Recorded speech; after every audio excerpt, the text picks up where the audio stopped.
ማማ ደህና ነዎት? አለሁ መቼም እነሱ ወድቃለሁ እዚሁ እንዴት ላድርግ እንግዲህ የኔ እናት ይኖሩልኝ። ኑሮ እንዴት ነው? ኑሮ እንዴት ነው? ኑሮ ግም ነው። ምን ነው? ምን ነው? አዲያ የኔው ኑሮ ምን አይነት አለው ዛሬ ቤቴ ሁሉ ወዳድቆያ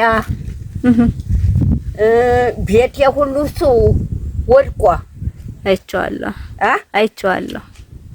ቤቴ ሁሉ ሁለንተናው ወዳድቆ የኔ ኑሮ አይደል ዛሬ ሀሽ ልጅ ላይ ነው ወድቄያለሁ።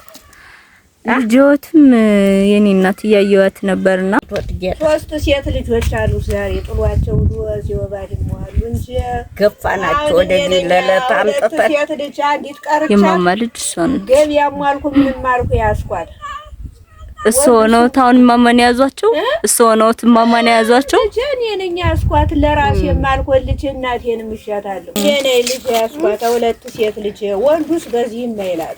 ማማ የኔ እናት አንድ እህት ትግስት ትባላለች ውጭ ሀገር ነው የምትኖር። እናቴ ይመርቁኝ ጾለት ያድርጉልኝ ለኔ እናቴ ይመርቁኝ ጾለት ያድርጉልኝ ለኔም እናት ነውት ብላ 15 ሺህ ብር ልካለውታለች ለኔ።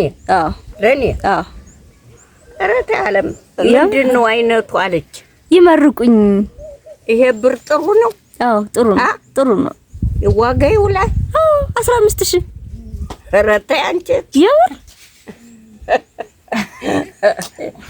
ይሆናል። እህል ይገዛል ቀሚስ ይገዛል። ስለራቀኝ እኮ ነው ያልገዛውልዎት እና እንደ አጋጣሚ ስለመጣው አገኘውታለሁ ብዬ አላሰብኩም። ለዛ ነው መድኃኒዓለም ያሰንብታት። አሜን። እንግዲህ ቂጤ ሁሉ ተበሰራርቆ ዛሬ ብሽ ስንሙል እዚያር መድኃኒዓለም ሁለዚህ ይስጣት። አሜን። መድኃኒዓለም ያቆያት። አሜን። ይቆዩ። አሜን። መድኃኒዓለም ያቆያት። ፈጣሪ አምላኬ ትልቁ ታቦት እሱ መድኃኒዓለም ያቆያት። እንግዲህ አንዱ አምላክ ይመርቃት ጌታ። እኔም ማጨርቄንም ራቁቴን ነበርኩ። አሁን ነገ ማልዳ አስመጣለሁ ገበያ። እሰይነት እሰይ አንዱ አምላክ ትልቁ ጌታ እንደኔ የፈጣሪ አምላክ ያቆያት እንጂ ያችን ሰትጎማ ምን አገኛላታለሁ? በአግንቼ ወይም አሰርኋላ ጠጣት ወይም ምን አላረጋት። የኔ እናት ሲተኙ ከመረቋት ይበቃታል። እሺ እሱን ነው የምትፈልገው። እሷ የምትፈልገው እንዲመርቋት ብቻ ነው። እሺ እሺ ይመርቀው። አሜን።